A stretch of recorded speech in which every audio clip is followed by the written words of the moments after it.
Yeah. Okay.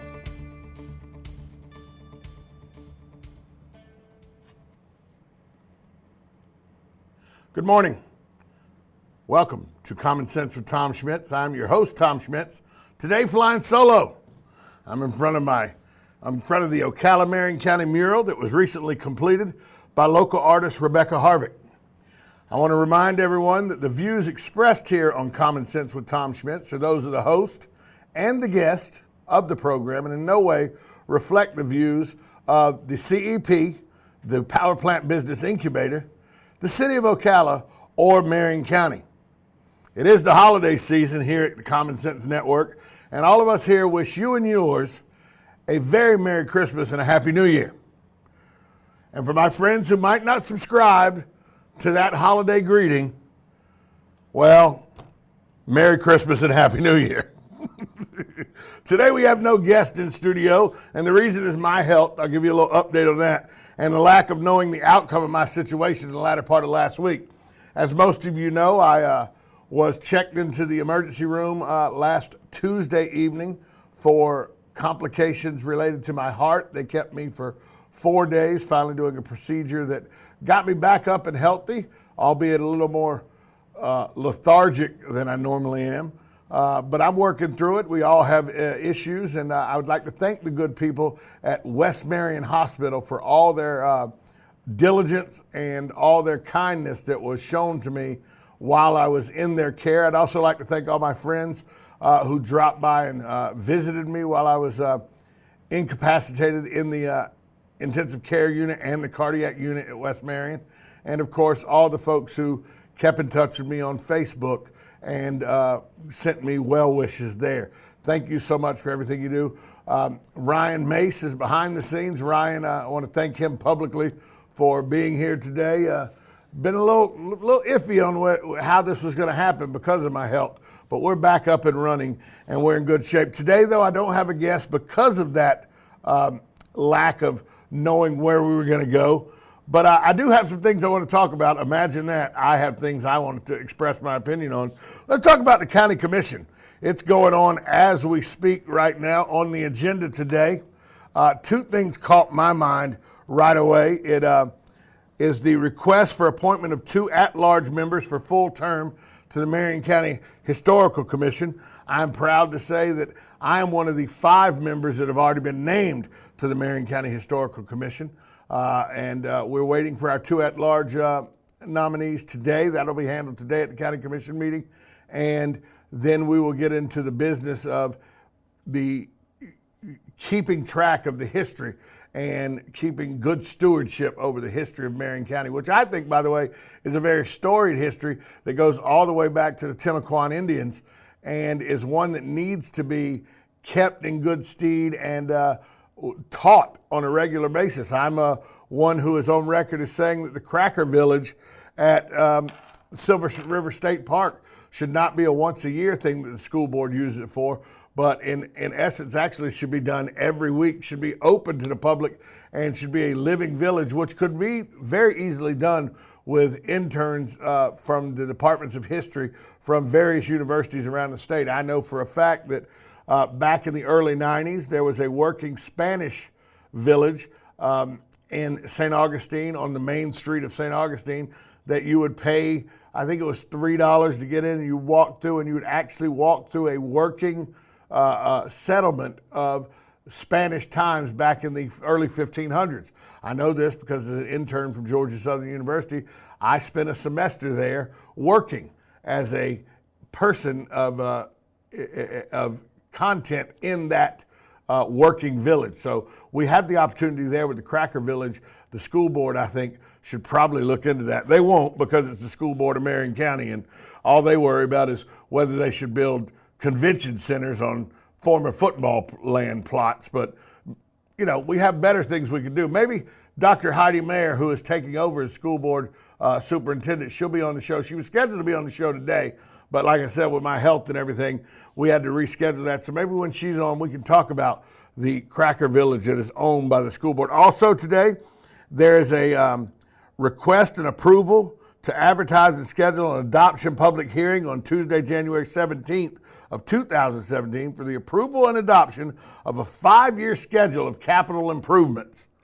That's something I'm glad to see that is on the schedule. And I know that they always say capital improvements are on the schedule, but we've let some capital improvements, and not just that, just some infrastructure improvements fall by the wayside here recently with the county commission that was seated before the new one came in that now includes Michelle Stone and Jeff Gold.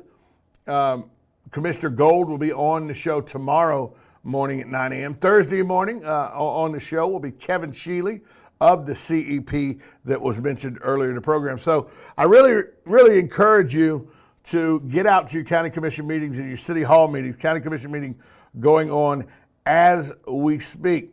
So few news and notes around the area. So yesterday the Electoral College held their vote, and Donald Trump is the winner, right? Not so fast, my friends. Donald Trump, the final count is 304 electoral votes for Donald Trump, 227 for Miss Clinton, 3 for former Secretary of State Colin Powell. I didn't even know Colin Powell was running, but he got 3 electoral votes, 1 each for Bernie Sanders, Rand Paul, John Kasich, and Faith Spotted Eagle, a Sioux leader and environmental activist.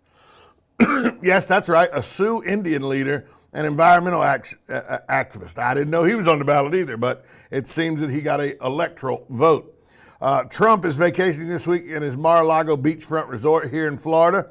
He said he surpassed the electoral majority by a very large margin, far greater than anticipated by the media. Hey, pal, you won. That's a margin far greater than anticipated by the media. He wants to say he won by a historic margin. Okay, but I told you when I started the show, we're not going to put any bias into this show one way or the other. Let's look into what he means by historical margin. Donald Trump says, I have won by historical electoral landslide. That was one of his tweets. In truth, he had the 46th best out of 58. Doesn't seem historical. Seems to be in the bottom half, if you ask me. But what do I know? I'm just a, guy from South Georgia. Ain't that smart. But I'm pretty sure 46 is closer to 58 than it is to 1. So that'd put it in the bottom half if you do the South Georgia math the way I do it. But all in all, Donald Trump is still the president, but it's not official yet. Why? You say, what do you mean it's not official, Tom? The Electoral College voted. He has 304 votes.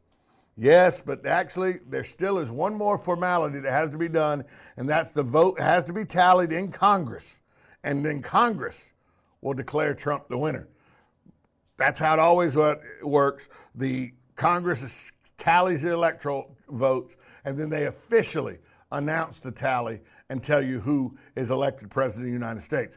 However, President-elect Trump will be sworn in as president on January 20th, so don't fret. A little news out of Berlin. As you know, there was a truck attack last night during some Christmas celebrations. Yesterday, actually, during some Christmas celebrations. At last report, I saw 10 dead. There is a Pakistani in custody, but the German police are now saying that they don't know if he is the actual driver of the truck. They do know that he is a refugee seeking asylum in Germany, but he is steadfastly saying he was not the driver of the truck. This story is still developing. It's still too early to actually give you all the details. And it is, as stories develop, so many untruths and falsehoods come out that I want to wait till all the facts are out to really get into it. But what it does tell me is that terrorism is still a real possibility for everyone in the world, not just Europe, not just Germany. And there have been reports that this young man was screaming, Aleppo, Aleppo, Aleppo. Remember Aleppo, stop bombing Aleppo, in reference to the way Syria and the Russians are handling Aleppo in Syria. Donald Trump immediately comes out and says that it's ISIS. He put that out in a tweet that it was ISIS. Calm down, President-elect. let's get all the facts first. Remember, there was a lady who once said a videotape was the reason that a embassy in Benghazi was attacked, and we all know now that was terrorism. So let's relax on getting all the facts out first before you say it, because according to reports, this young man was screaming about the atrocities in Aleppo. And by the way the civilians in Aleppo are being bombed and being killed, he may have a point. There's some atrocities. I'm not saying that you ever can deal with these kind of atrocities by ramming trucks or cars into crowds of innocent people. Two rights do not. My mom from South Georgia always told me two rights don't make a wrong. But let's get all the facts before we start placing blame on this group or that group, because the blame could lie that this is just a guy who is a refugee who is so tired of what's going on with the Russian and Syrian war crimes, some people are calling them, in Aleppo, that he struck out, which still doesn't make it right. But let's get all the facts before we start laying blame. And if it is ISIS, more power to you, President-elect Trump. Go out there and handle your business. I'm okay with how you deal with ISIS too. I've always said, I'm on record as saying, the best way to deal with a vicious animal is to put that vicious animal down, no matter what the cost. Some people say, Tom, what do you mean American lies, boots on the ground? Whatever it takes. You rid an animal by dealing with them with, that's how you do it. And if you don't like my stance on that, well, I think you're in the minority, not the majority these days. I'm not saying all-out war on different ethnic groups. I'm saying the animals that are ISIS, that hold people by their hair and cut their heads off with machetes while they're still alive, the only thing they understand is you killed their ass. That's all they understand. That's all I'm saying there. Hey, but the Berlin police are saying that they're going to investigate. Prime Minister Merkel is saying that let's relax, let's use calm. But some people in her ministry are a little upset because they think that she's allowing too many refugees. Over 1 million refugees have come into the country from the Syrian or Middle Eastern area. And a lot of people in Germany say it's time to close the borders. Sound familiar, America? I believe an election was won on one of the platforms was close the borders to refugees. Also, want to bring up today, it's going to be a very short Common Sense with Tom Schmitz because of the lack of a guest and also with some health issues. I got a doctor's appointment I got to get to and everything. But when we talk about Russia and talk about Donald Trump being friendly to Vladimir Putin, and I don't know if he is or not, I don't know if that's an accurate statement, but the media has portrayed Donald Trump as being friendly to Vladimir Putin. I've said numerous times, anyone who listened to my former radio show, The Voice of Ocala, or have listened to my little 2-minute common senses that I put on Facebook numerous times, I've said more than one time that the thing that scares me more than the Middle East is Vladimir Putin. And I'm going to tell you why. The Middle East, while they do have the guerrillas in the Middle East and ISIS in the Middle East, do have AK-47s, AR-15s, surface-to-air, shoulder missiles. They do have weaponry that is in the advanced stages, some of them. It's all still handheld types like that. There is no working Navy. Whatever, if they have any tanks or something, it's tanks that they've garnered from beating Iraqi troops or Syrian troops, but they don't have an endless supply. They don't have nuclear weapons that we're aware of. They're working on that, believe me, but if they had it, we'd know already because they'd have used them. All of these things, they don't possess in the Middle East. They do possess a dogmatic desire to spread their religious extremist views. But the wherewithal to do so is very limited.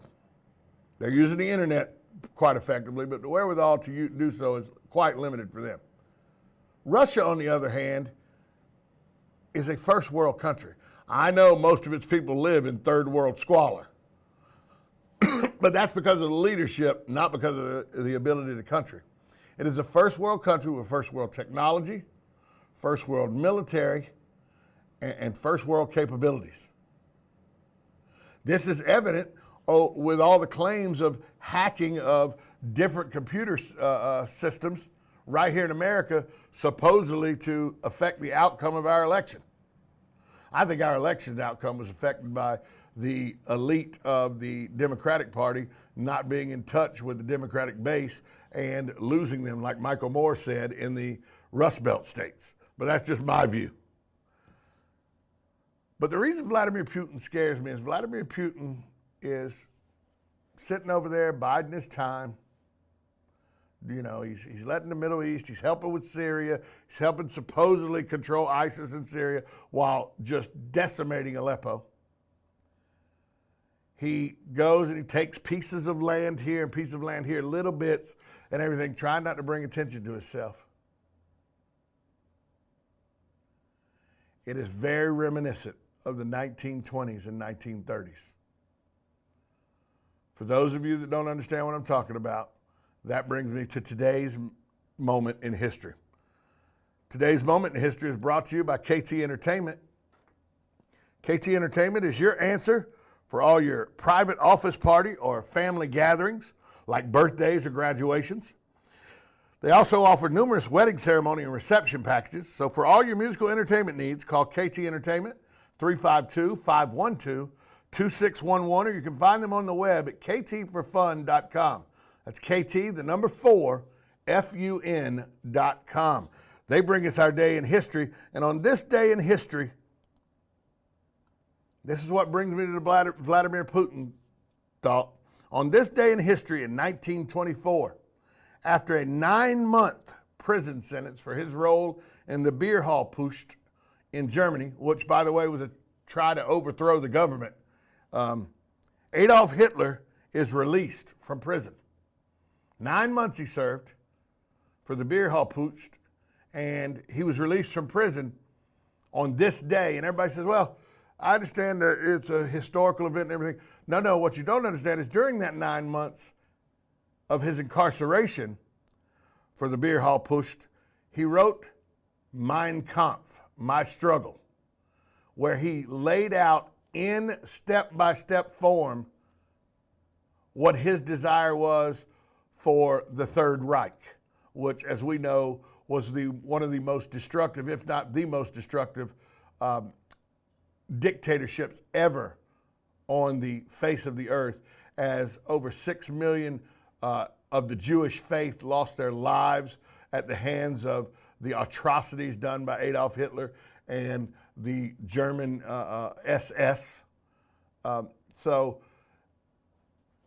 we always had a Lord Chamberlain, who was the Prime Minister of England at the time, always had let's just give him a little and he'll go away. Let's just easy hands and he'll go.